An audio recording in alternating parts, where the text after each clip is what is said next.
I was driving down a quiet country highway when red and blue lights lit up my rearview mirror. Looked like a routine traffic stop.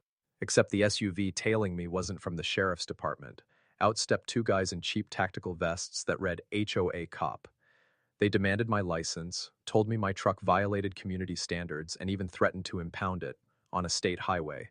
Then their president rolled up in a Lexus, clipboard in hand, acting like she owned the road. What they didn't know? I'm not just a homeowner. I'm the sheriff. And they had just pulled over the wrong man. The morning was quiet, the kind of calm only country highways can hold. A low mist clung to the ditches, and the smell of pine drifted through the air as the sun cracked above the tree line. I was rolling steady in my pickup, sipping lukewarm coffee from a dented thermos, when a sudden burst of flashing lights lit up my rearview mirror. Red and blue strobes danced across the asphalt. My heart ticked up a beat out of instinct. Years of law enforcement will do that to you, but it wasn't panic. No, it was confusion. I knew every sheriff's cruiser in this county, every deputy by name, and the SUV riding my tail wasn't one of ours. Wrong grill, wrong bars on the rack, wrong everything. Still, old habits die hard. I eased my truck over to the shoulder, gravel crunching under my tires. My mind turned it over. New hire, maybe? Some highway patrolman from the next county? But the second the SUV's doors swung open, the truth slapped me square in the gut. Two men stepped out like they'd just been cast for a low-budget cop drama. Tactical vests with cheap Velcro patches slapped across the front. HOA COP in big blocky letters. No badges, no insignia. Just the swagger of men who thought polyester vests could turn them into lawmen. One was tall and wiry, his head shaved slick, mirrored sunglasses catching the early sun.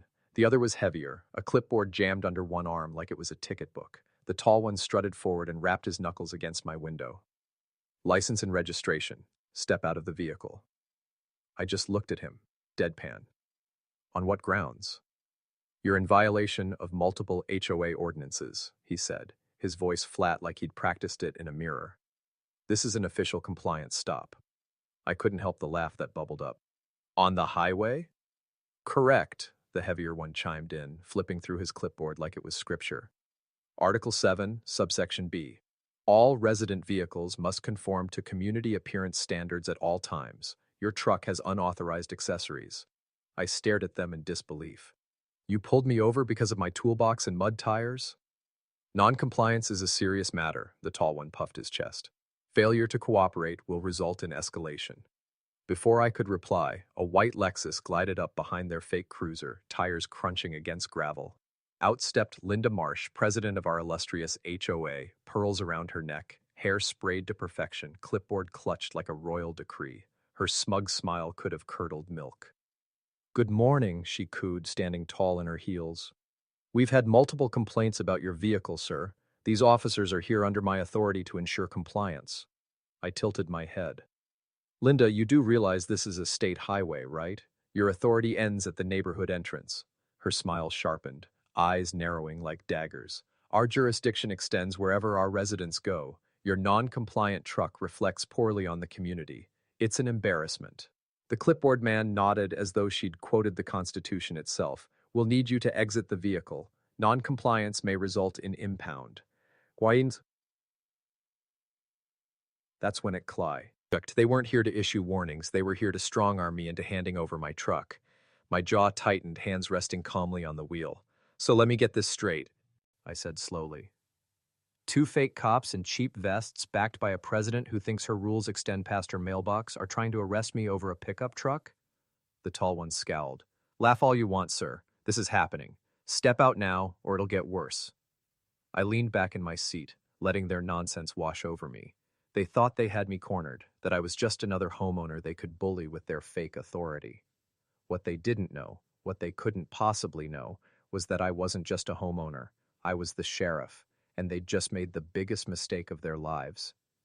The tall one's patience cracked first. He smacked his palm against my window hard enough to rattle the glass. Last chance. Step out of the vehicle, he barked, his voice straining to sound authoritative. Behind him, Linda folded her arms and looked smug enough to burst. We've already documented your violations. This will go on record with the association. Cooperating now will make it easier for you later. I exhaled slowly, forcing calm into every breath. Funny thing about records, I said, my tone cool, deliberate. Some of us actually know how to keep the legal kind. The clipboard man leaned in close, his polyester vest brushing my door. Don't play games. We're authorized to use force if necessary. That was my cue. I smiled, calm, cold, dangerous. While they thought they were tightening the noose, they hadn't noticed my right hand drift casually toward my belt. With a flick of my thumb, I pressed a small recessed button on my radio. A silent signal pulsed out over the county frequency, one that only real deputies carried. Reinforcements were on their way, but I wasn't planning on just waiting around.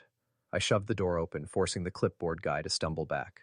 I stepped out, boots grinding gravel, arms folded across my chest. My eyes locked on both of them. You boys sure you want to go through with this? The tall one squared up, fumbling with a pair of flimsy handcuffs dangling from his belt loop. Turn around. Hands behind your back, now. He was trying to look fierce, but his hands shook ever so slightly. He didn't know he was standing 2 feet from the real law. Before I could answer, a sound cut through the morning air, the rising wail of sirens. Low at first, then swelling louder, closer, angrier. The two imposters froze, the bravado draining from their faces. Even Linda's smug smile wavered, her clipboard clutched a little tighter. 2 sheriff's cruisers roared up the shoulder, lights strobing red and blue, gravel spraying as they skidded to a halt. Dust clouds rose in the wake of their arrival, framing the scene in chaos. Deputy Morales was the first to step out, his hand resting easy on his holstered sidearm. He looked from me to the 2 imposters, his eyebrow arched in amused disbelief. "Boss," he called, voice steady. "Want to explain why these clowns have you pulled over on the side of the highway?" I jerked my chin toward the so-called HOA cops. They're impersonating law enforcement, tried to arrest me for a mailbox violation, said my truck was embarrassing the neighborhood. Morales snorted. "On a state highway?" The clipboard man sputtered, trying to regain his footing. We were enforcing community standards." The tall one jabbed a finger toward me. "He refused a lawful order. That's obstruction." Morales chuckled, shaking his head. "Lawful order? Buddy, you're wearing a vest you bought off the internet. That's impersonating law enforcement." Linda finally stepped forward, her voice sharp, defensive. "This is a misunderstanding. They're authorized by the HOA board." "Ma'am," Morales cut her off, steel in his tone. "The HOA has no jurisdiction outside its own lots, and it sure as hell doesn't. To get to run traffic stops." The imposters exchanged nervous glances, their confidence evaporating. The cheap handcuffs suddenly looked more like toys than tools. Linda's painted smile trembled at the edges, her certainty cracking under the weight of real authority. I stepped closer, staring them all down. "You thought you could strong-arm me, but you picked the wrong man. You tried to impersonate the law, while the sheriff himself was behind the wheel." The cruiser's lights bathed them in red and blue, a fitting preview of where they'd be headed next. For the first time all morning, Linda Marsh looked like she had no plan. Her clipboard was clutched against her chest, but it wouldn't shield her from what was coming. Justice had arrived, and it wasn't wearing polyester vests. The taller imposter's bluster collapsed the moment Deputy Morales reached forward and yanked the fake badge off his vest. He held it up to the morning sun, turning it in his hand like a cheap trinket from a dollar store. "This," Morales said flatly, "wouldn't pass for a Halloween prop." The imposter's jaw worked uselessly, no sound coming out, until finally he stammered, We were authorized by the HOA." "Save it," Morales snapped, slipping real steel cuffs onto the man's wrists with a satisfying click. "You're under arrest for impersonating law enforcement, unlawful detention, and attempted coercion." The clipboard guy shrank back, his face pale as chalk. His lips parted, but the words never formed. He looked like a kid caught shoplifting, his whole act falling apart. I could see his knees shaking under the weight of Morales' stare. And then came the shriek. "You can't do this!" Linda's voice cut sharp, desperate now. She stepped forward, pearls rattling as she pointed her manicured finger at Morales. "The HOA backs them fully. You have no right!" I turned toward her, calm as a stone. "Linda," I said evenly, "the HOA doesn't outrank state law. And since your name's plastered all over, though, see clipboards and complaint letters, you'll be facing charges too. Harassment, attempted fraud, conspiracy." Her mouth opened, then snapped shut.